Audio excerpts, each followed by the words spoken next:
Hello, a very warm good morning to all of you and welcome to Unacademy.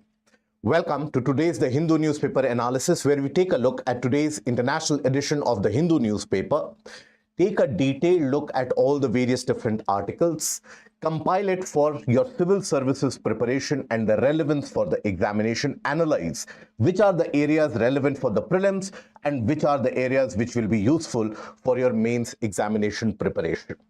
Now, let us take a look at the topics that we are going to have a discussion for today. So today in total, we are going to have a discussion around 10 different topics. Out of those, around 6 of them in slightly greater detail associated with the mains examination. Now, today marks the World TB Day as well. So there are a lot of articles associated with tuberculosis and the issue of TB that India is facing. So that is what we are going to consider. Now, the need for universal and equitable health coverage when it comes to the TB patients. So this is going to be relevant for your GS paper 3. Now, imagining a 360-degree and comprehensive TB response, that again for GS paper 3, towards better TB control, that again will be relevant for your GS paper 3. What we shall be doing for a better understanding and ensuring that you have a ready-made compilation associated, we shall be considering all these 3 articles together and then analyzing the major points associated, treating TB as a holistic issue. Because TB as a question is oftentimes repeated in the examination, so it becomes very, very important to gain content for the mains exam. Having said that, another article in the editorial section, not the only path. This is about the Maoist problem that we are facing and how slowly and steadily that Maoist insurgency is reducing and what can be the possible way forward. So this is going to be relevant for your GS paper 3 again. The complex struggle for Kurdistan. Now, this is a detailed article talking about a slight history and a background about the Kurds and their struggle for a separate state. So we shall be analyzing that historical background one by one, the rebellions that have occurred, what is PKK, and what is the global scenario when it comes to Kurdistan, the acceptability associated. So this will give you an overall idea about the entire issue, but also regarding what the future holds for the region and how volatile it is, relevant for your GS paper 2. Time to float more Indian ships. Now, this is a very, very important topic owing to this being in news for the past couple of months and the recent publication of data by a US think tank associated with Chinese prowess when it comes to shipbuilding. So that is what it deals with.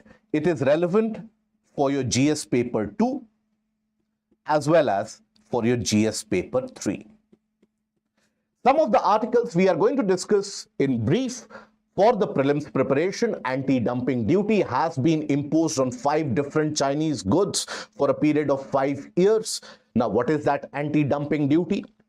Volcanic eruption has occurred in the region of southern Indonesia. Now, where is that region? Because that is a place in news for your prelims, and also what kind of volcanic eruption. There are different types of eruptions. So which is this volcanic eruption associated with? Then the concept of transshipment, whereby China is trying to flout the tariffs imposed on the Chinese goods by utilizing this method of transshipment through the Mexican and the Canadian border. And also, a detailed case study has been presented in the portion of the spotlight, and that is about the sickle cell anemia. So what is that sickle cell anemia? So these are the various different topics that we are going to consider in detail. Now, as I told you, starting with the first topic, this is an article associated with the issue of TB. The patients, the problems that they face, the impediments and the hurdles in terms of wellness, and also what can be the way forward. So what we are going to do is that the World TB Day associated articles, we are going to consider it together and then analyze the possible solutions and the possible way forward for a comprehensive understanding. So starting with the very basics, what do we understand by TB or tuberculosis? which is considered to be one of the silent killers when it comes to India. So when we talk about TB or tuberculosis, it is caused by a bacterium infection, and that is Mycobacterium tuberculosis. It is this bacterium which causes tuberculosis. Now, tuberculosis primarily impacts your respiratory system. It will impact the lungs per se in most of the cases. Now, slowly and steadily, as the person gets infected, that is when the breathing and the respiratory issues germinate. It is followed by coughing and wheezing, and many of the times the blood is spurted out with each and every cough. Now, at that point of time, a person is highly contagious in the sense that while coughing, these small aerosols which are emitted into the air, that can be a source of infection for the other individual as well. Now, in crowded spaces, in regions where you have not a lot of proper ventilation which is done, in public transportations which are heavily crowded, in these areas, the infection becomes very easy and the spread becomes very prevalent. As a consequence, in highly populated countries and countries having a higher population density, the problem of TB becomes ever so prevalent. However, the process of curing that TB is a long-term drug regimen in the sense that you have to basically take the treatment for a particularly longer period of time, keep yourself isolated, and at the same time have certain amount of precautionary nutritional supplements, etc. Now, in a country like India, the problem of TB is something which is prevalent across all the classes of the society. But as we know that people in the lower economic strata are more in number, obviously, so that gives us a simplification that the number of TB cases in the lower economic strata of the society, that is more dominant. That is, more number of laborers, migrant laborers, landless laborers, more number of such individuals are impacted by TB. Now think about it. Such individuals, when they are impacted by TB, first of all, they work in very crowded space, so they are very contagious, right? They can be a source of infection. But what is the alternative that they have? Let's suppose they get themselves admitted to a hospital. Now, in that particular case, they will lose out on the daily wage that they are earning. So as a consequence, they tend to hide that disease. And there is a substantial social stigma associated with TB as well. So people are not very forthcoming when it comes to admitting that they are suffering with TB. And even if, let's suppose, a doctor tells them to get the sputum tested, they are oftentimes reluctant that if in case they turn out to be positive, then what will happen? There can be a social boycott in certain cases. They can lose their daily jobs. And in the case of daily wage earners, that can mean a difference between survival and starvation. So as a consequence of that, many of them do not follow the drug regimen which is required. Some of the antibiotics they will take, as soon as the conditions start improving, they are not able to afford the medicines anymore. They are not able to gain that nutritional supplement anymore. And they leave the entire treatment regimen midway. As a consequence, you have the disease and the bacterium which mutates. And then you have what is referred to as the drug-resistant TB. Now, there are various different types of drug-resistant TB. Multi-drug resistant TB, extensive drug-resistant TB, depending upon what kind of resistance has the bacterium developed. Now, it is generally because of the random genetic change in the bacterium, which makes it resistant to the TB drug that you are taking in. In that case, the necessary required amount of medicines, they don't work anymore. So the condition worsens. By the way, this TB infection is not something which is only restricted to the respiratory tract. This can impact organs as well, other organs as well. And as a consequence, it can lead to a multi-organ failure. a patient can remain in a latent stage meaning not indicating a very obvious symptom for a long period of time. And eventually, it will appear in the form of problems in the organs. So this is the problem associated with the disease in itself, that is tuberculosis. Now, I hope you have a basic idea about what the disease is. Now, when we talk about the situation in India, the situation in India is far worse as compared to anywhere else in the globe. We have amongst the highest TB burden as compared to anywhere else across the planet, where you will see that the burden of disease is around 27% in India. We have the highest patient load in terms of TB. Now this, knowing the fact that still we have large number of patients who have not been tested, who have not been screened, and who have not been detected to be having TB. Despite what has been tested, that number is so humongous. So imagine what the real caseload would have been. Now, India has been suffering from this TB burden for a long period of time. It is not something which has emerged in the past year or in the past couple of decades itself. This is something which is an ongoing issue for many, many decades. Successive central governments, successive various different governments have tried to bring about interventions to bring TB under control, brought about international targets into the dovetailing of the national programs so that there can be a better implementation of the drug regimen. So there has been some improvement which has been indicated. Now, why that improvement has happened, we'll talk about that as well. But in terms of the data pointers, if you will observe, now there is some amount of substantial improvement. Now, there are various different data pointers indicated and various different graphs indicated. Just showing you the brief highlight of this, look at this particular graph or chart. This talks about the incidence of TB per lakh of population. That is, number of people impacted by TB per lakh of the population.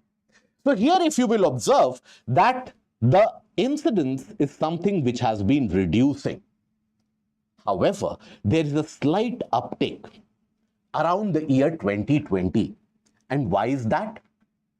These were the COVID days. During the COVID days, the screening, the detection, and the treatment of TB gained a second or a third priority.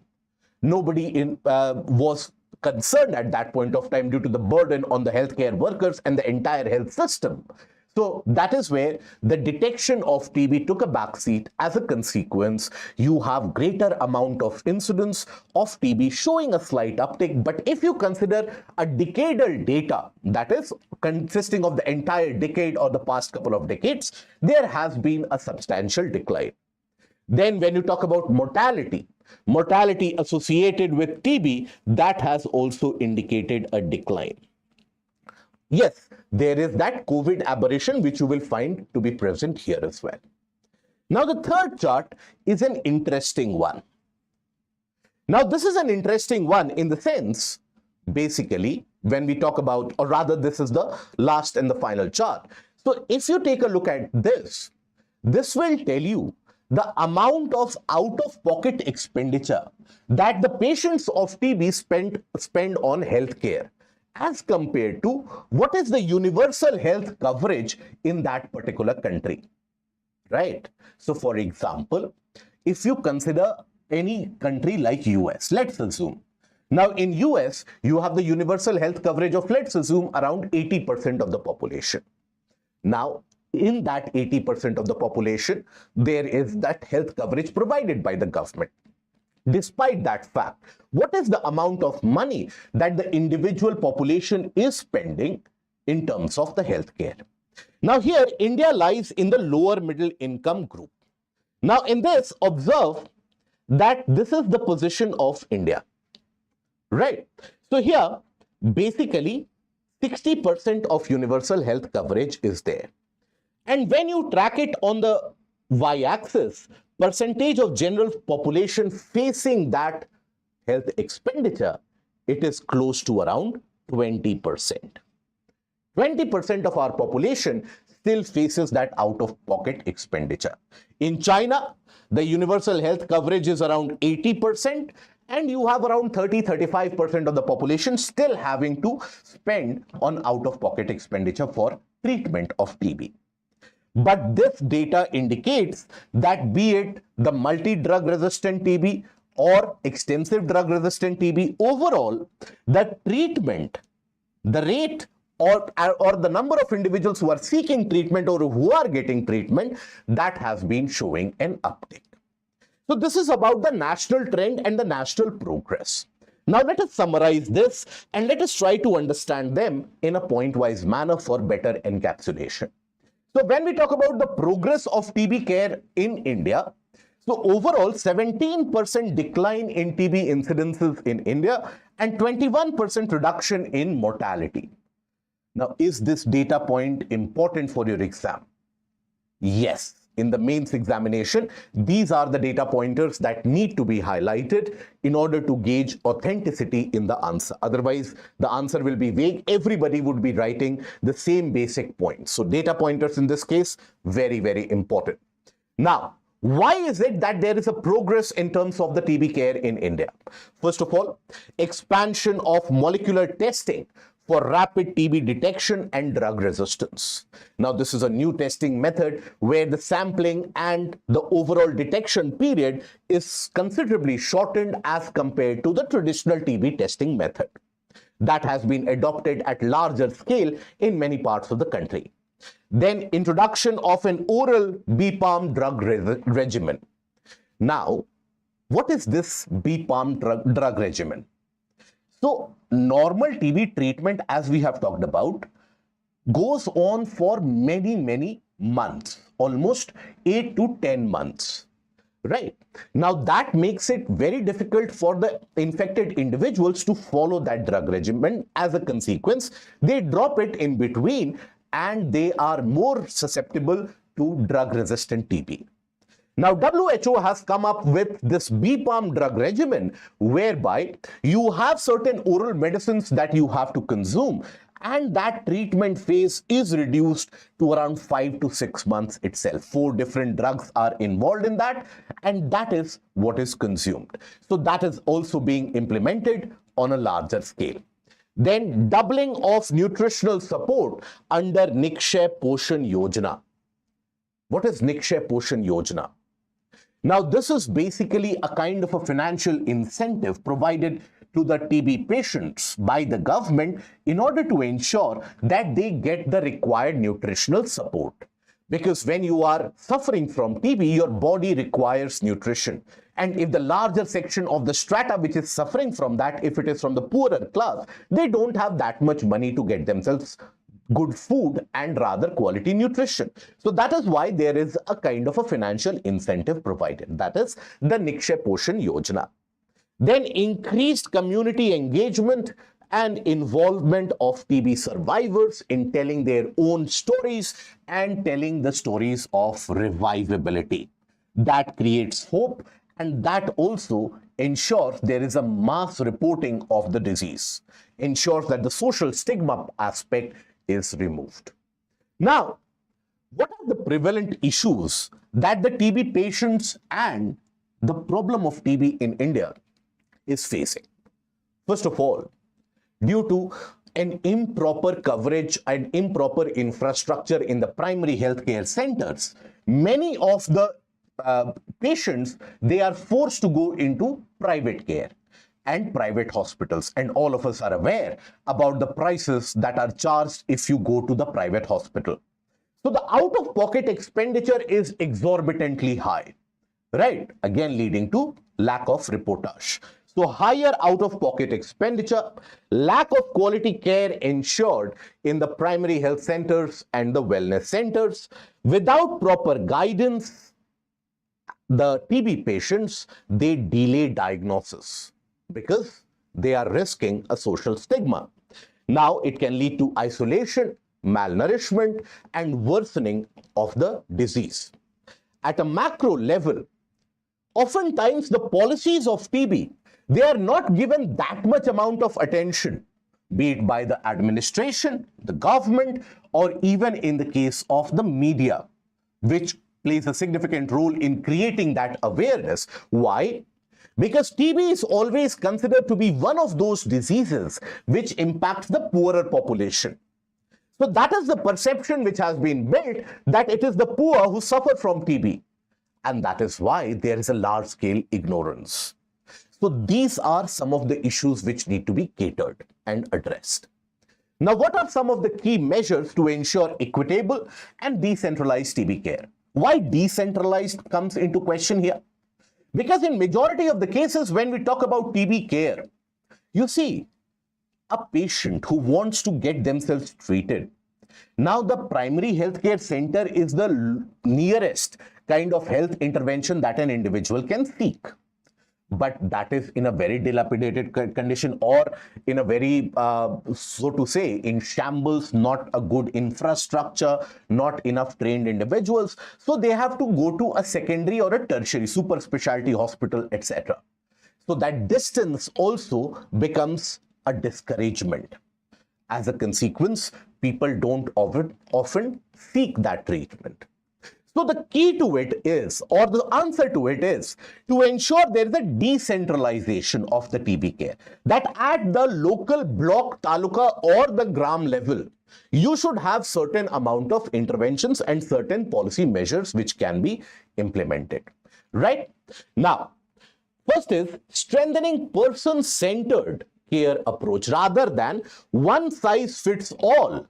Right, which is the general case in our policy making. We make a policy and the same policy is to be implemented as it is in north, south, east, west, center, everywhere.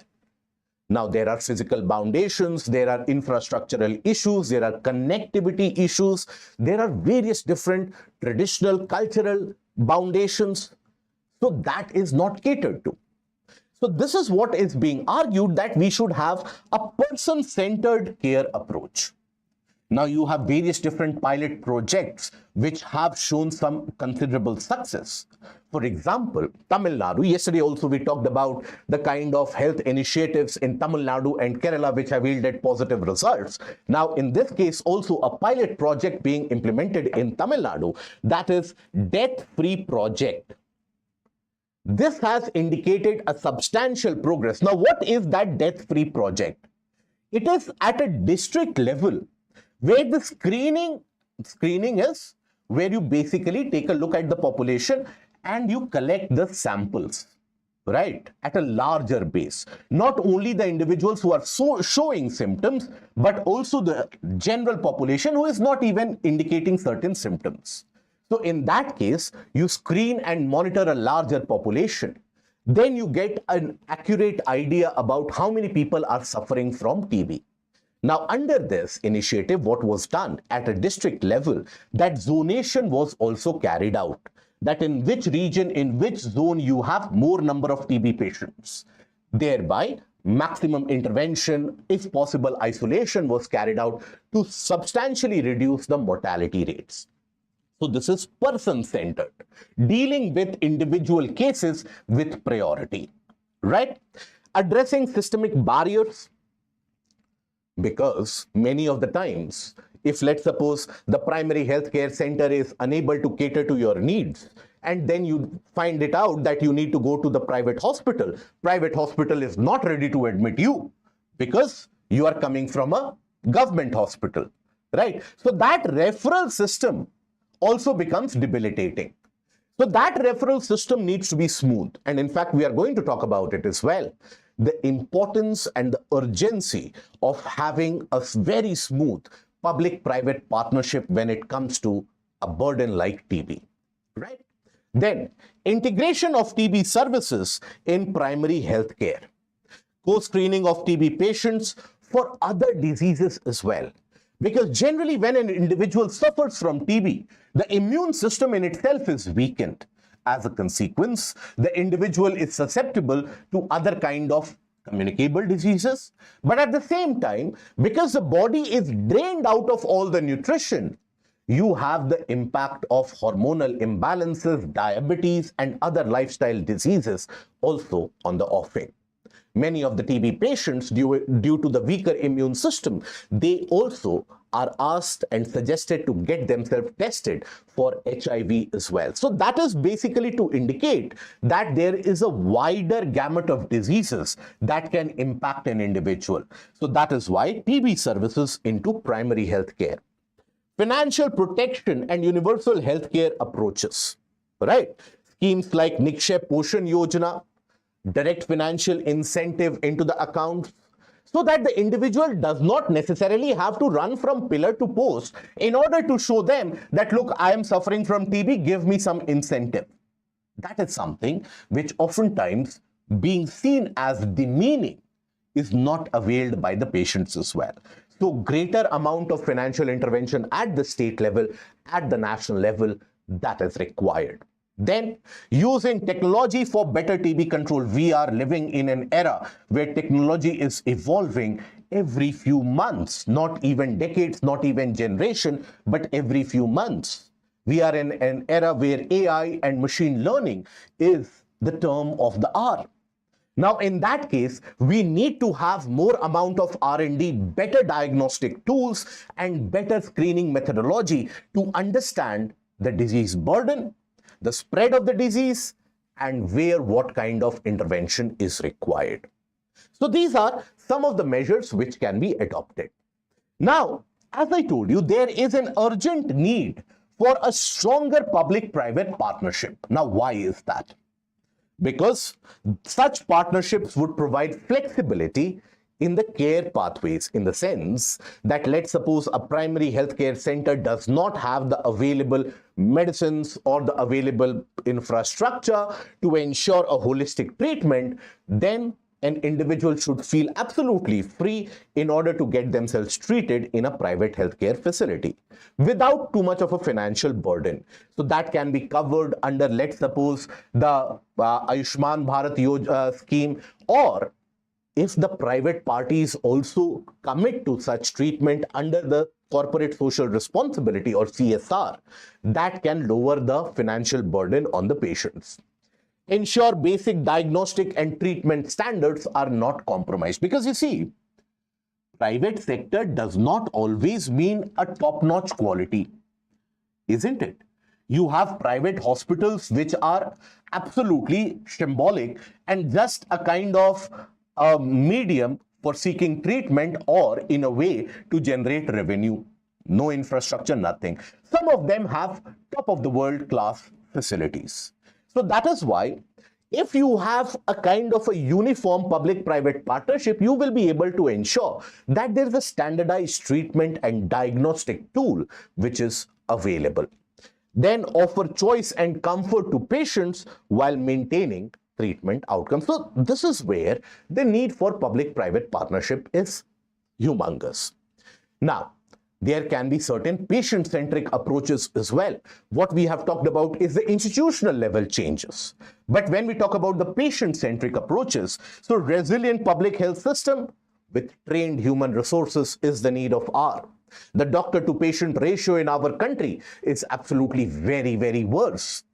The WHO prescribed standard for doctor-to-patient ratio is somewhere around 1:800, or at worst 1:1000. That is, for 800 population, you should have a doctor. Or in worst case, 1000 population, you should have one doctor.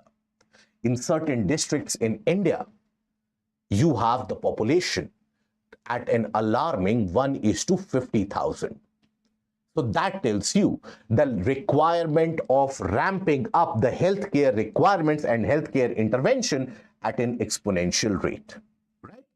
Empowered communities led by TB survivors to tell them about the fact that it is curable. It is something which is absolutely okay, right? And thereby remove that menace of social stigma. Then, better point of care testing, nutritional support, and a universal TB vaccine. We have successfully fought off polio. There is no reason why, as a country, we cannot come together to fight away this silent killer as well. integration of TB care with insurance, the health insurance schemes to reduce the financial burden, political commitment and corporate investment in the form of CSR funds, and a media that actively highlights the TB challenges to drive awareness and action programs. So these are some of the methods which can be taken to make the life of the patients easier, to make it acceptable for the society that in our society we have individuals who are suffering from TB. Does not mean they have done something bad. Does not mean we need to isolate them. We need to care for them, right? And this is where our COVID experience provides us with certain very valuable learnings that we should never ignore. Remember the COVID pandemic that we suffered from, where the casualties were in hundreds and thousands and lakhs across the globe. Now, that is where India also had its various learnings. Remember, in the early stage of COVID, I'm sure you would recall those times. In the early stage of COVID also, if anywhere the individuals would go with the testing kits, there was a kind of a boycott. Societies and various different mullahs, they were not ready to admit the doctors because they thought that if you suffer from COVID, that is where you are in a worse position in the society. People interlinked COVID with the social strata, with their lifestyle, and also more dangerously with the virtuous characteristic of individual. That I am virtuous, I am doing all the good deeds in life, so I should not be suffering from COVID. That was up till the second wave, the Delta wave hit us. Now that is where we had our learnings. Vaccination was accepted by the society. The testing and screening was accepted as a part or a measure to defeat the disease of COVID. So that is something which offers us with a ray of hope. So, equity in access to information, awareness about what the disease is about. Why does the disease spread? It is a bacterium and not some kind of ill thing which has come into you. Then, addressing misinformation and social stigma, expanding surveillance and research. So, if we follow these as a nation, as a society, as a government, and as an administration, surely and definitely, the disease like TB can be conquered and can be defeated. Okay? I hope this is an entire topic which is understood. Right? Why TB needs this much attention? Because 27% of the global cases lie in India. Every year, lakhs of individuals suffer from TB. Hundreds of thousands, they die without us even blinking an eye about it. Right? Think about all the mortalities that have occurred in COVID. Imagine and recall the hue and cry, and rightfully so, which was created, and the amount of pain that impacted the larger society. TB does that year after year without individuals even realizing that. If you consider the number of TB deaths in the past couple of decades, it would be in 100,000s and around. Right? Many of them are not even detected. So that is a silent killer we need to be very, very aware about. Okay? Now, a question around TB is asked almost every second year in the mains examination. Right? So tuberculosis is the silent killer of the Indian population. In the light of the above statement, highlight the TB burden that India faces and indicate the measures which can help in eliminate the problem. Now, how do you write the answer for this? So in the introduction, talk about very briefly in a sentence of about what is TB. So spread by the bacterium, that is Mycobacterium tuberculosis, impacts the respiratory tract and the respiratory system, reducing human capability and weakening the human body.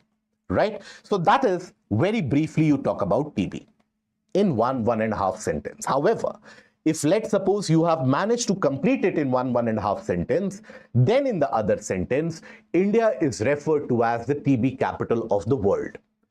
owing to the largest burden of TB in our country. That will be your second statement in the introduction, and that will be the end of introduction. Introduction generally should not go beyond 30 to 35 words. Okay? Never carry out an introduction of an answer for 40 words, 50 words. That defeats the entire purpose of having an introduction. After that, when you start the body of the answer, talk about the realities of TB burden in India. In terms of that, that is where you have to talk about the share of the disease, right? Issues caused because of that. Reduced human output, weakened response system, and as a consequence, mortality and worsening health scenario. Out-of-pocket expenditure leads to impoverishment. That is what you are going to talk about. Then after that, talk about the concerns. Concerns in the sense, what is it that the population faces? Because it is a 15-marker question, comprehensive analysis has to be done. So within the concerns, talk about the social stigma, the lack of nutritional support, the lack of family support, etc. And that is what you have to mention point-wise. After that, you have to talk about way ahead, right? Key measures. Now, this key measures, you can divide it into two parts. One will be institutional measures or institutional interventions, and the other will be patient-centric interventions, right? Now, this will again highlight the importance of various interventions and indicate to the examiner that you have understood the topic in detail. So do that classification in the answer copy. After that, talk about some of the government measures. Government measures. Nikshay Poshan Yojana, Nikshay Portal, then you have the National TB Elimination Program, right? Including the drug-resistant TB elimination program. All of these you can mention. Eventually, when you write the conclusion, now there form a larger kind of a statement that if India seeks to attain the benefit of demographic dividend in the coming years, TB as a burden has to be eliminated to help us realize and utilize the human potential with maximum efficiency aimed at national growth. So with that, you have basically compiled the benefit of elimination and the requirement of that elimination. Yes, very good. No, it is not genetic. It is not genetic. TB is not genetic. Okay. Now, after that, we move on to the next article. The next article is about the problem of Maoism and left-wing extremism in India. Now, India has been suffering from the left-wing extremism for some time now. And by some time, I mean few decades now. So much so that in the 2000s, you had this Maoist problem and the problem of Naxalism being cited and highlighted by the Prime Minister as the highest security concern that India has ever faced, and the gravest of the security concern that India faces. So that was the condition in the 2000s. Every other day, you would come across news stories of security forces being killed, individuals being kidnapped, and violence against the state being a norm. And that is where a kind of a very notorious term, Red Corridor, came into prominence. At its peak, that Red Corridor spread from the region of West Bengal in the east, encapsulating Bihar, Jharkhand, Odisha, Chhattisgarh, parts of Uttar Pradesh, Madhya Pradesh, parts of Maharashtra, Telangana, Andhra Pradesh, Karnataka, and Kerala. The entire coverage was from here. Think about it. All the way into the eastern portion of Maharashtra, Telangana, Karnataka, all the way till Kerala. Now, over a period of time, this issue of Naxalism has been brought under control. Now, there are various different reasons why it has been brought under control. Various different successive central governments have realized that the problem of Naxalism is not just a security issue. It is not some random individuals who have picked up guns. You eliminate the individuals, you eliminate the issue. That is not the case. It is the problem of lack of administrative efficiency and administrative reach when it comes to the service delivery for the citizens. For example, this is from the very famous book, Hello Buster, written by Rahul Pandita, which talks about the experience of the Maoist, a very high-ranking Maoist for that matter, in Khobad Gandhi. Now, Khobad Gandhi basically tells about the fact that in the region of Bastar, up till around 1982, people were not even aware that tricolor is the national flag of India. Think about it. Up till around the 1980s, early 1980s, many individuals in the Bastar division, they thought, and we are talking about the areas where development had never reached. They thought that the national flag of India is the one with the hammer and the sickle. That is how absent the administration had been. As a consequence, the individuals in languishing at the hands languishing from the violence at the hands of the landlords, at the hands of the rich individuals, they picked up guns and thereby they entered into the pathway of left-wing extremism, involved themselves in various different activities against the state, and they found it lucrative, at the same time being able to support the family. So the governments realized, various different group of ministers and committees were formed, and eventually the realization came that it is also an issue of lack of development. And as a consequence to that, you had successive interventions provided at the state and the central level, from better infrastructure, better connectivity, ensuring financial assistance, ensuring Forest Rights Act, ensuring that there is a kind of a control over the land for the local people, ensuring that there is a kind of health insurance, there is better education, there is better telecommunication. So development at one hand, and from the other end, there has been an ever-increasing security apparatus intervention from the state. And by state here, I'm referring to the government. So you have specialized Cobra commandos, which have been, and various different regiments of that, which have been raised by the state governments as well, who are trained in the forest warfare. And slowly and steadily, they have been eliminating the problem of Naxalism from the heartland of the country. Now, the Home Minister on multiple occasions has made the emphatic claim that by next year, March, we are going to eliminate the problem of Maoism from our country.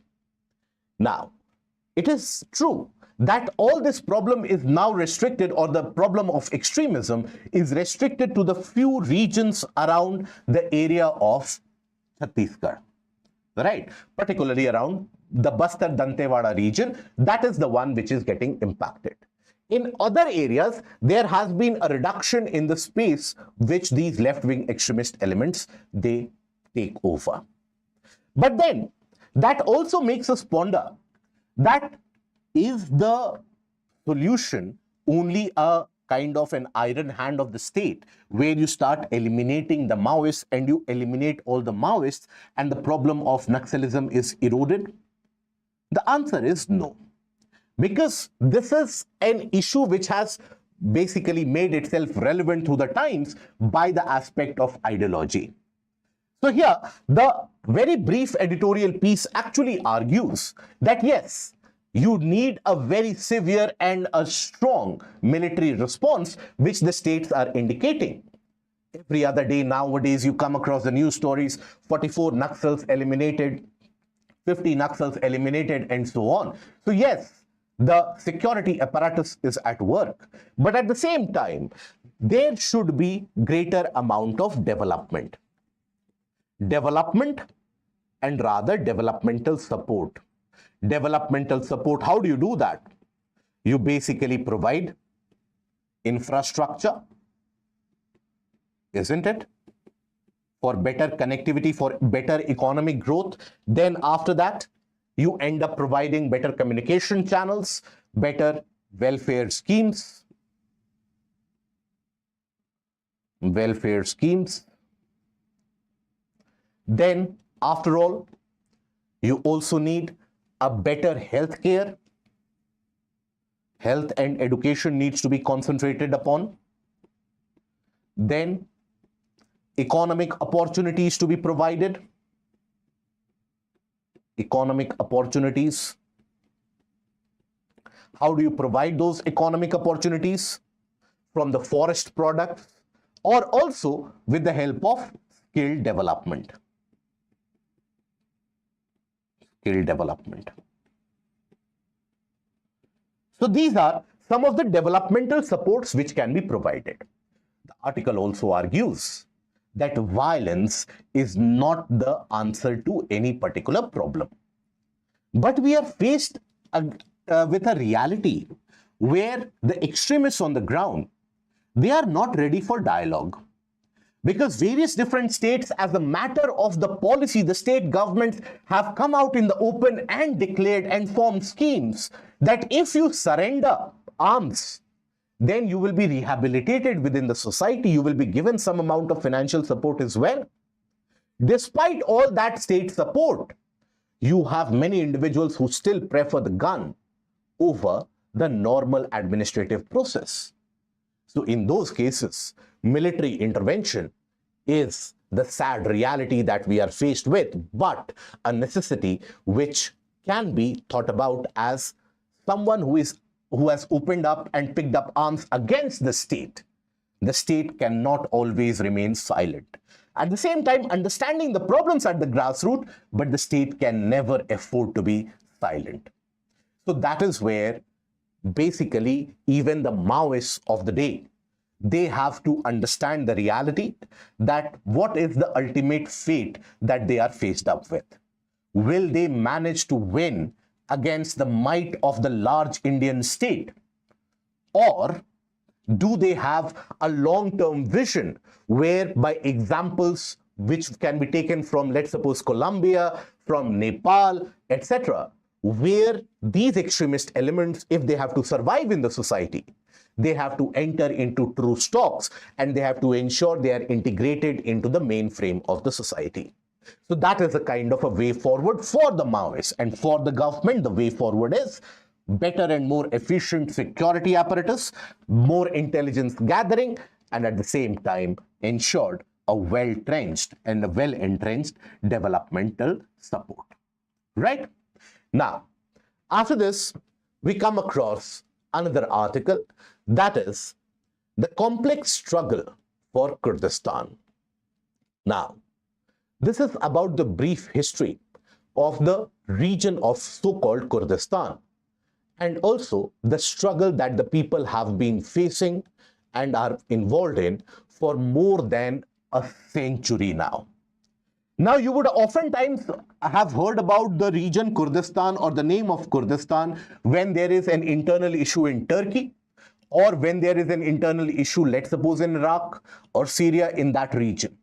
Anywhere in West Asia, you come across this Kurd population, right? And the problems that they face. Primarily around the Zagros mountain range in the region of West Asia is the region that they call as home. But they have not got a nation state for their own. So here, when we talk about the region of Kurdistan, we will talk about the brief history, the present dilemma, the role of the international community, and the rebellions and the treaties which have occurred along the way. But first of all, important for you to understand the region of the world that we are talking about. So this is the region where you have the majority of the Kurdish population settlement. This is the area. Okay, so the part of Turkey, right? Syria, Iraq, Iran, Armenia. These are the countries important for your prelims examination. These are the countries where you will find a majority of the Kurdish population. Now, they were a part of the larger Ottoman Empire. But after First World War, when the European nations went ahead with carving out the nation states, these Kurdish people could never express or exert their opinion in a form of majority. And as a consequence, their interests was always ignored. As a consequence, they are left without a land. Over a period of time, when you had the era of Ataturk, right? Now, at the time of the entire, in India, we had the Khilafat movement at that point of time. And the Turkish people call it as the nationalist movement in the 1920s. At that point of time, Kemal Ataturk, when he launched his rebellion, at that point of time, the Kurds also joined that rebellion with the hope that they will get their own nation state. Over a period of time, as Turkey evolved into a one-party nation, the role of the Kurds went into the sidelines. So much so that Turkey also called upon Iran to isolate the Kurds. And throughout the 50s and the 60s, whatever small amount of political aspirations were expressed, they were then suppressed brutally with the military might of the states involved without any repercussions. The militias were given free hand that if you want, you can eliminate the population, there will be no repercussion. As a consequence, for decades, there was no uprising, no demand, nothing but a silent population which nurtured its aspiration that we are a people who actually need a separate country, who dreamed of a separate country. That is when you had the rise of political parties in various different portions of these countries. PKK amongst the chief of them. Now, where does the role of international community fit in? International community, by the way, Turkey is a very important country for the international community. When it comes to Western countries like the US, Turkey has been an important country. After all, Turkey, through the two different straits that you have, that provides an entry into the Black Sea, and that is the underbelly of the previous Soviet and nowadays the Russian region. So, the Western countries have always pandered to the needs of Turkey. And owing to the growth and the surge in Turkish nationalism, the Western countries, they always kept themselves separate from the demands of the Kurdish population because they thought it would anger the Turkish parties and the Turkish government. So much so that you had one of the high-ranking officials of Turkey basically making a statement on the floor of the parliament that the Kurdish people have no history. The Kurdish people, they just have a language and a culture which is not even present. Either that is ignorance or is an absolute a kind of, in a way, think about it, discouragement of the idea of Kurdistan and a kind of an abandonment of the people's political aspiration. But however, as is the case with the Western countries, hypocrisy comes as a kind of a second trait. Now, whenever the US military has been involved in the region of West Asia, either during the ISIS or earlier during the Iraq war, they found the Kurds to be a kind of an ally. They would help the US forces. They would help the Western forces. So at that point of time, the Kurdish people would receive some amount of funds. But immediately after the troops would withdraw, again, the international stance would remain the same. You are there to fend on your own. That leaves the Kurdish people to the present fate that they are living in. An absolute abomination. Right? Now, that is the overall view. Now, a point-wise analysis for easy summarization. So, the historical background, Kurdish societies existed within the older Ottoman Empire. However, they did not have the majority or coming together, as was the case with the Turks or as was the case with Armenians.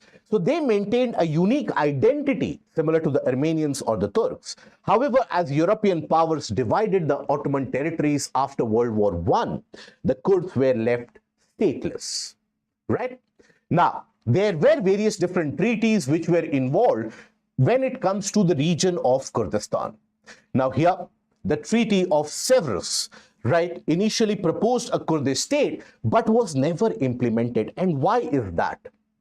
That is basically because at that point of time, it was chiefly crafted by Britain. But in that Treaty of Severus, it talked about a Kurdish region. Now you had the Kurdish, the entire population into militias and tribes. And there was no unity which was forthcoming. So it was very easy for the rising tide of Turkish nationalism to sweep it all aside. And that is when the aspiration of nationhood was swept under the carpet.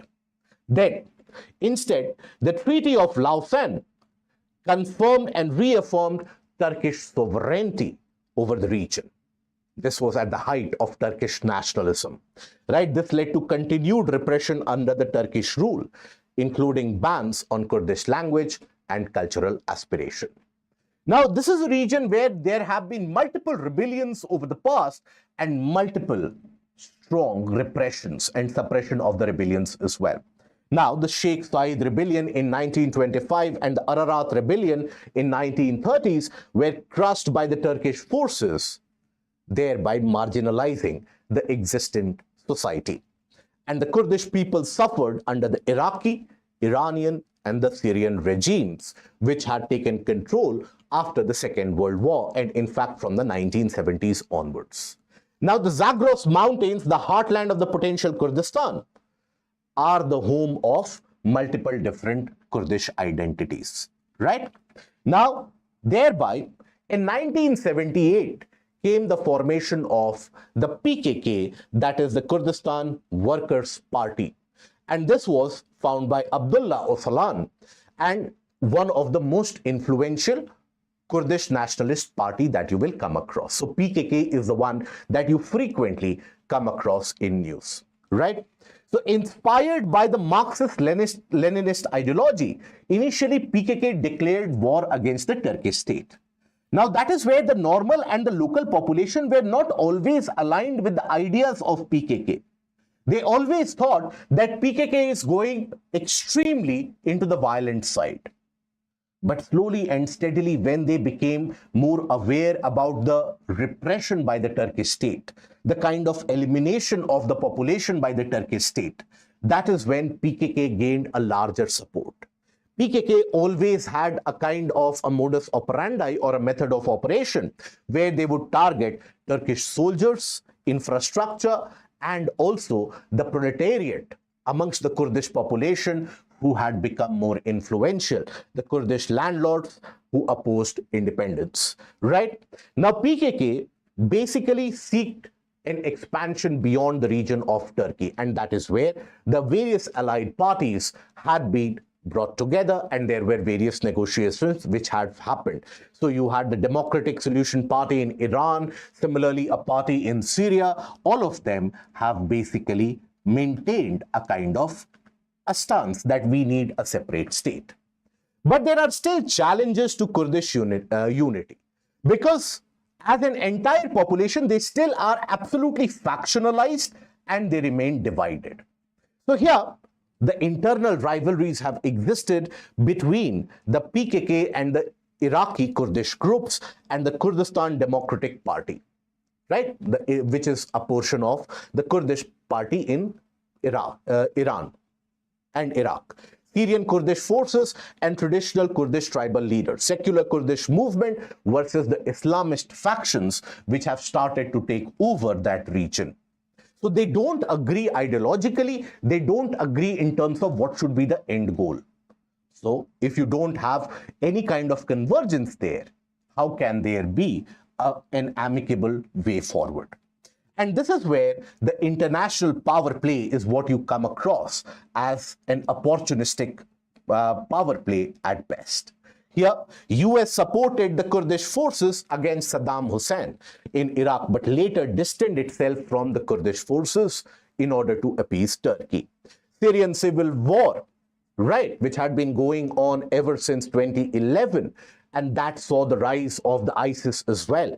That empowered the Kurdish militias, such as the SDF, the Syrian Democratic Forces, leading to US support in the fight against ISIS. But again, as you can imagine, with the US forces going back, the support also goes back.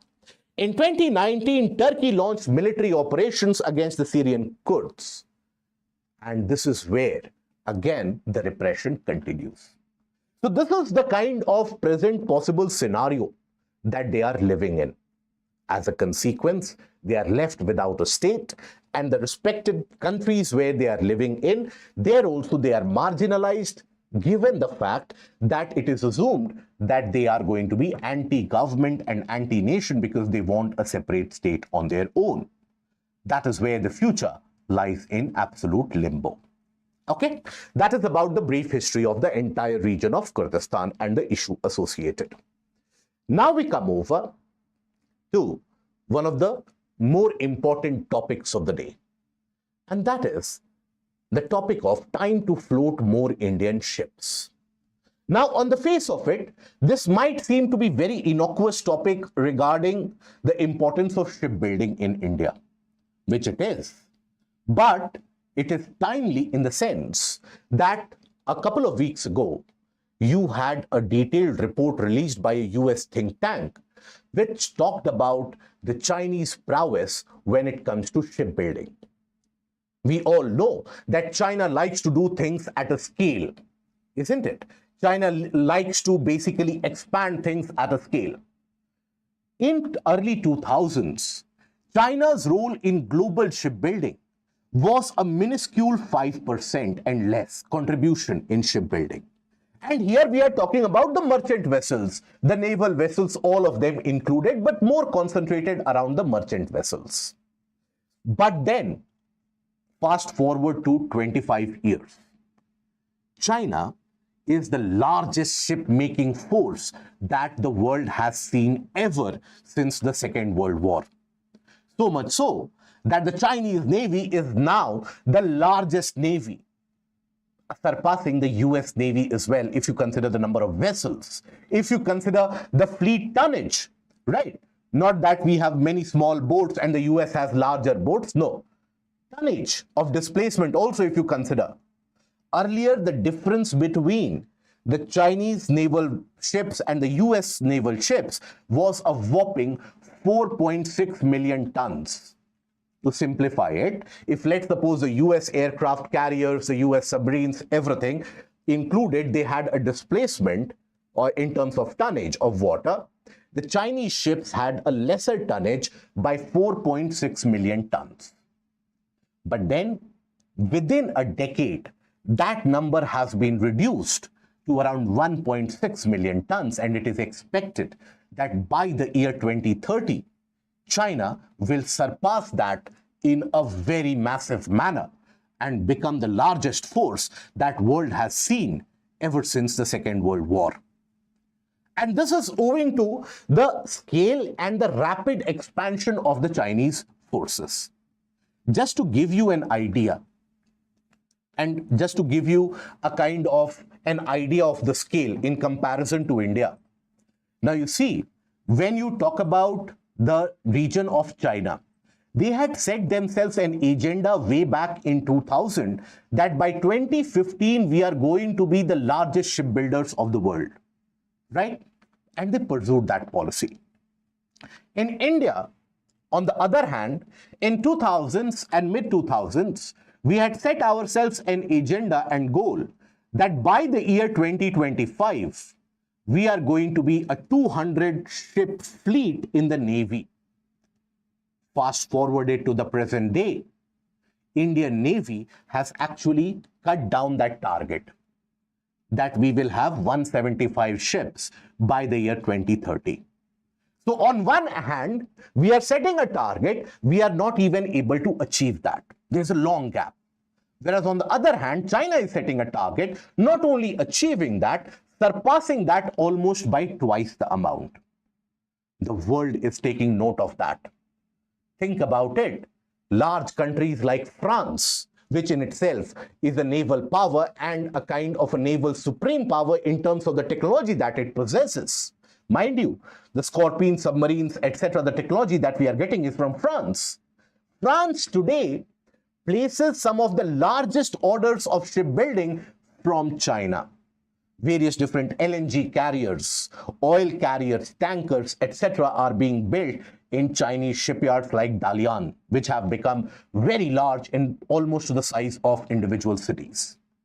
As the world takes cognizance of this problem, as the world is more aware of this problem, US, particularly under Donald Trump, has been very, very alarmed by this. As a consequence, the US has basically introduced as a policy measure tariff which will be imposed on the Chinese ships. At the same time, sanctions were imposed on the Chinese shipbuilding company. At the same time, even if a country, let's suppose like India, is operating a ship which has been made in China, we will have to pay an additional tariff. So, what does this call for? This is basically US's move to dissuade the Chinese shipbuilding and ensure that other countries take up shipbuilding. In a country like India, where more than 90% of our trade is maritime, we are seeking to be the third largest economy by the end of the decade. Our trade volumes are increasing year after year. We don't have any such substantial shipbuilding to boast of. That is why the article argues that time to float more Indian ships. Right? So here, basically, why is it that there is need for India to strengthen the shipping fleet? So basically, you have various issues. You see, ongoing Red Sea crisis is a disruptor in global supply chains. As a consequence, the transportation costs have gone up in terms of, let's suppose, India wants to transport a certain set of materials from Mumbai into, let's suppose, Italian coastline. Now it has to move through the region of Red Sea. There have been increased attack by the Houthis into the region. So, do I have a ship of my own? No. I will borrow it from a ship maker, let's suppose a Chinese ship maker. Now that ship maker, knowing the risk which is involved in traversing through the region of Bab el-Mandeb and Red Sea, will charge a higher fees from me. So as a consequence, my export rate or the export goods, the price of the export goods increases. As a consequence, the consumption of Indian goods will go down because it will be costlier. So that is why ongoing Red Sea crisis as a disruptor in global supply chain has increased the cost of transportation. Then high cost of transportation, majority of the trade is through the sea and tariffs imposed on Chinese ships. China controls 30% of the top 20 ocean carrier fleets, influencing the freight rates. That is a monopoly. So think about it. Critical minerals, China has the monopoly. Transportation, China has the monopoly. Trade, China has the monopoly. So that is not a desirable aspect at any particular angle that you look at it. Now, when we talk about the Chinese case, it is very unique. And this is also an argument about why we need to strengthen our fleet building capacity or the shipbuilding capacity. When you take a look at the major shipyards like the Dalian shipyard and so on, you will observe that they are building very large commercial vessels, right? Commercial vessels. Now, as a consequence, when they build that commercial vessels, let's suppose for a company in France, a company in Germany, and so on, they tend to develop the production by scale, right? Large scale or economy of scale is developed. Economy of scale. Dry docks need to be built up if you want to build a ship. Now, if I'm building a very large oil container, I will obviously need to build a very large dry dock as well. Now this will give me some amount of, and substantial, not some, substantial amount of profit. Now with that profit, China is investing it in R&D, in those shipyards itself, and that is when it is using it to build warships. So in the same shipyards where large oil carriers are being constructed, China is also constructing the Type 004 aircraft carrier, which is having a supreme kind of technological advantage when you compare it with the aircraft carriers that India has, or that India can even think about developing right now. The vertical launch facilities, etc., are being made available. Now that is what the think tank, the military think tank, calls it as military civilian fusion, or civilian military fusion. Now this has been achieved with great efficiency in the case of China. And this is a kind of a positive virtuous feedback loop for China. They are delivering more ships. As they are delivering more ships, as a consequence, more orders are being placed. More orders mean more profits, at the same time expansion of shipbuilding facilities. As a consequence, more warships being subsidized and constructed. At the same time, the R&D is really picking up. They have a kind of technological advantage, a rate of technological expansion that no country has witnessed in the past century almost, since the period of the US supremacy during the mass production of aircraft carriers in the Second World War. They are producing ships at the rate of knots, something that the world has never seen. Think about it, just in last year in 2024, the amount of tonnage produced by the Chinese shipyards surpasses the overall shipbuilding which has been carried out in many of the developed nations. That much China is producing every year. So that is an obvious point of concern. Now, India is heavily dependent on foreign ships when it comes to trade, when it comes to transportation. So basically 95% of India's trade by volume is maritime transport. India has a small domestic fleet of only around 1,500 ships, covering 1% of the global tonnage. China's global tonnage as of now is more than around 30%. So that means we don't have any say in terms of the rates that we are basically paying off, or in any kind of overall transportation routes. Then most Indian ships are small container carriers operating on domestic routes. So majority of the large carriers, they come to either the Colombo port or the Changi port in Singapore. From there, the small carriers pick up some of the goods and they then come to the Kamarajar port, the Chennai port, or rather the JNPT, the Paradeep. So that is where we have the ships being deployed. Right? Foreign shipping companies like CMA-CGM, MSC, and the Hapag-Lloyd, they are the ones which are dominating the trade made from the Chinese ships. Right? Now, what are the barriers? Why is it that we are not having that great amount of shipbuilding? Mind you, we are a country which has got a very rich history of shipbuilding. Famously, Vasco da Gama, it is said, maintained a diary when he was coming to India. And it is said that when he was at the Cape of Good Hope, he was taking a break and he was asking individuals about the trade or the route to India. That is when he was directed towards an Indian trader whose ship was many, many times larger than his own ship. And the ship that Vasco da Gama had sailed from, that appeared to be a small boat in front of the large Indian ship. We have had a very successful and a rich tradition of shipbuilding, which was positively dismantled during the British Raj. But now, after 70 to 80 years of independence, it is high time that we end up regenerating that particular capability. Right? So there are taxation issues. The inverted duty structure in GST leads to large amount of input tax credit accumulation, which is not utilized, which is not given as well. So as a consequence, the shipyards, they don't have enough wherewithal or resources to expand the shipbuilding activities or to invest in R&D.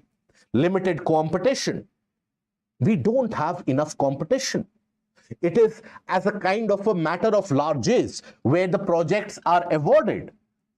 So, for example, this project of some of the ships, this will go to Mazagon Docks.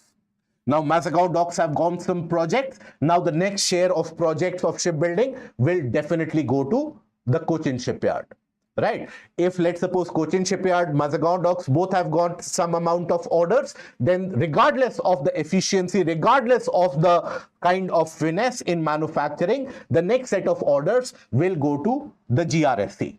Right. So like that, there is no competition. Lack of competition means complacency and lack of efficiency, which the Indian shipmaking is suffering from. Right. Now, why is it that it is beneficial to have more kind of shipbuilding and more extensive shipbuilding? First of all, it would lead to the much needed military-civilian fusion that we have talked about and development of India's military might with a coastline of around 7,000 kilometers overseeing the Indian Ocean. And when Indian Navy sees itself as a net security provider from Gulf of Aden in the west to the Strait of Malacca in the east, we cannot afford to be complacent in this century of Chinese prowess and Chinese domination. Now, improves India's role in global trade negotiations and security, reduces reliance on the foreign carriers, that is the shipping carriers, creates employment, increases the income and the demand, enhances India's competitiveness in terms of the price of the export items that we talked about. Right? So that is the benefit associated. That is why we need to have a very robust shipbuilding of our own. That is the need of the hour, which needs to be taken with urgency. The world is alarmed at China. We as its neighbor, and not very friendly neighbor, we need to be alarmed at a greater degree. Okay, now the steps needed: launch a national container shipping limited company under Bharat Container Line, which has been done, which is an encouraging step. Encourage shipbuilding by removing GST on ship construction to boost investment. Develop local shipbuilding clusters in the existing shipyard regions. Reduce dependence on Chinese origin containers. Leverage the amount of funds under the various schemes, Maritime Development Fund and Shipping Finance, to boost the local industry. Right? So that is what is required in order to gain that shipbuilding prowess. Okay? Now, after that, take a look at the question.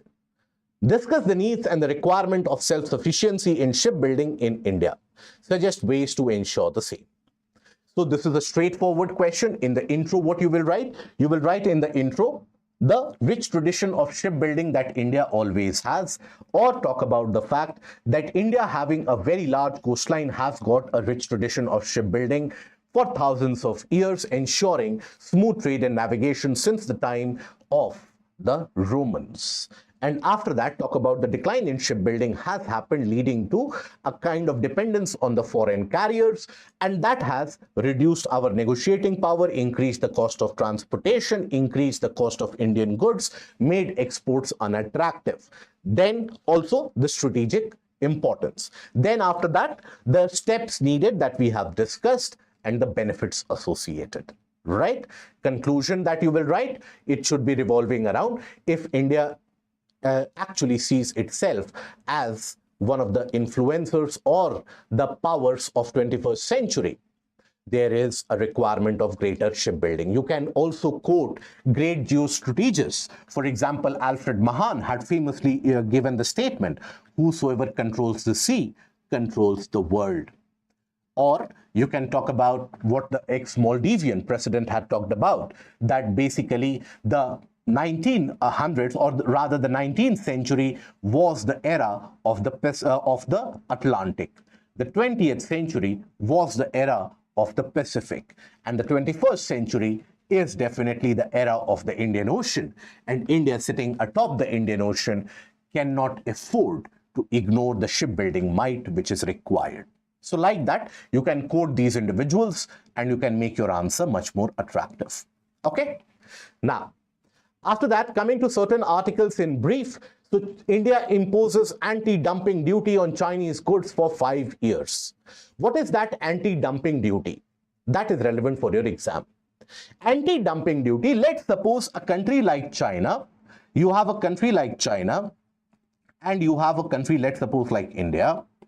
Now China is manufacturing goods at large scale, right? So if the market price of a certain good, like suppose this pen, market price is rupees 100. China is manufacturing 1 million of these pens and is selling it into the Indian market at rupees 50. Now, even if Indian manufacturers are being very efficient, they will still be able to manufacture it, let's suppose, minimum of rupees 80, not below that. But the Chinese goods will always be cheaper. So the Indian producers and manufacturers will be booted out the market. They will be forced to shut down shops. So that is why the government imposes a tax. That is the anti-dumping duty. And that tax raises this cost to the level of the international market. Now, there have been 5 various products which are on which the anti-dumping duty has been imposed. So, soft ferrite cores, right? Vacuum insulated flask, aluminium foil, then trichloroisocyanuric acid, which is for water purification, and PVC paste resin. So all these are the ones on which anti-dumping duty is imposed. You don't need to know the name of the products on which the anti-dumping duty is imposed, but you need to know what that anti-dumping duty is about. So it is a protective tariff that a domestic government imposes on foreign imports that it believes are priced below the fair market value to protect their own economy. Sometimes it can lead to inflation because the imported goods are now costlier, but in most of the cases, it is to protect the jobs in the domestic sector. Okay? Now, after that, there has been a volcanic eruption sending ash clouds more than 8 kilometers high in the region of Indonesia. That is in the region of Lewatobi Laki-Laki volcano. Now, first of all, where is it situated? So it is situated roughly, if you have to know the location, it is situated in this area of Indonesia. Okay? So for your examination, what becomes important is the surrounding water body and the surrounding region as well. That can be asked in one form or the other. So you have the Banda Sea, the Timor Sea, and the Arafura Sea in the nearby region. Okay, so that is basically the locational aspect. Then the other aspect important for your examination is what kind of volcano is it. So it is a kind of a stratovolcano. Stratovolcanoes are the ones with steep slope where you have a combination of a kind of viscous lava, non-fluidic, as well as multiple different layers of different type of fluidic lava at the same time, the deposits of ash and tephra which happens.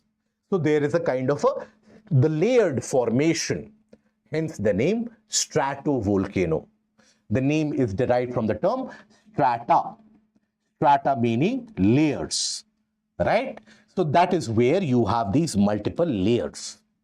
And that is when it becomes very large from the central region, oftentimes blocking the further eruption of lava.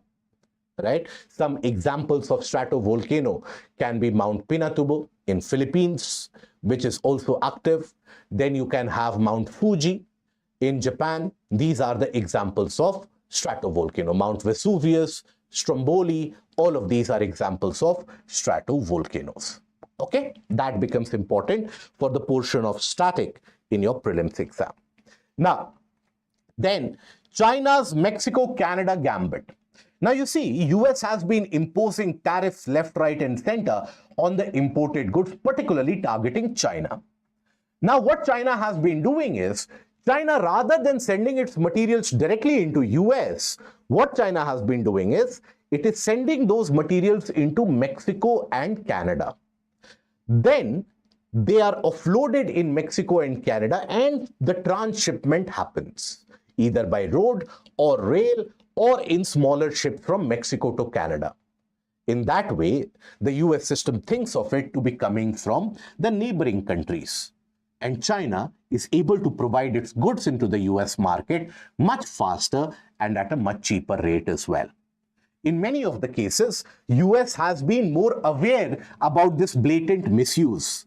For example, Chinese steel, which is being dumped across the world, where India has also successively imposed the anti-dumping duty. US also has maintained certain safeguards against the Chinese steel. So what do the Chinese do? They export that steel into Mexico. There, the steel is not only rebranded, refurbished, many of the times that is not enough to escape the taxes. Then that steel is then molded into various auto parts, and then they are sent into US. This is transshipment. So transshipment in shipping and logistics refers to the process of transferring cargo from one mode of transport to another during its journey to the final destination. Right? Now, by the way, this is something that China has done with India as well. After the Galwan clash, when Indian government became increasingly wary of the Chinese imports and brought about a ban on multiple products originating from China, what did China do? And if you observe the trade data at that point of time, you will observe that the trade with China was indicating a decline. But simultaneously, India's imports from Hong Kong, that was indicating an increase. So the Chinese producers were sending their products to Hong Kong and thereby having the origin and movement to India. So the Indian system would detect the goods to be supplied from Hong Kong and not from China. So China is again using this in order to flout the US interventions. Now then, the last article of the day, when genes wield a sickle. So this is basically about the sickle cell anemia and the sickle cell disease. Now that is impacting very large sections of the population. Now here, this is partly genetic in terms of the chromosomes which are inherited. Now what is that sickle cell disease? Now this is a kind of a genetic disorder due to which the red blood cells, which largely, if you take a look at the normal red blood cells, they are packed with hemoglobin. Hemoglobin is the one which provides oxygen from the lungs to the individual cells. So very important for your metabolic activities, very important for the cells being absolutely healthy and functional. Now, due to certain genetic disorders and chromosomal issues, you will find that the red blood cells, they turn into sickle shapes. As a consequence, their flow oftentimes is inhibited. At the same time, the amount of hemoglobin reduces, which means the amount of oxygen or the energy required to the cell, that also ensures a decline. That leads to individuals suffering from weaknesses, immune system issues, blood clotting, the cardiorespiratory issues, and so on. So that is what is sickle cell anemia. So it is caused by a change in the gene that tells the body to make hemoglobin. Hemoglobin is the iron-rich compound in red blood cell that allows this cell to carry oxygen from the lungs to the rest of the body. And the hemoglobin associated with sickle cell anemia causes red blood cells to become rigid, sticky, and misshapen. Okay, sickle cell anemia is very important for your prelims examination. That brings us to the end of the discussion for the day. I hope the discussion has been helpful and meaningful at the same time. Very important topics have been discussed today. Very, very important for your mains examination and prelims this year. If you have liked the content, put that in the comment section. And don't forget to bless us with your like, share, and the subscribe button. Till we meet again, take care. Goodbye. Thank you.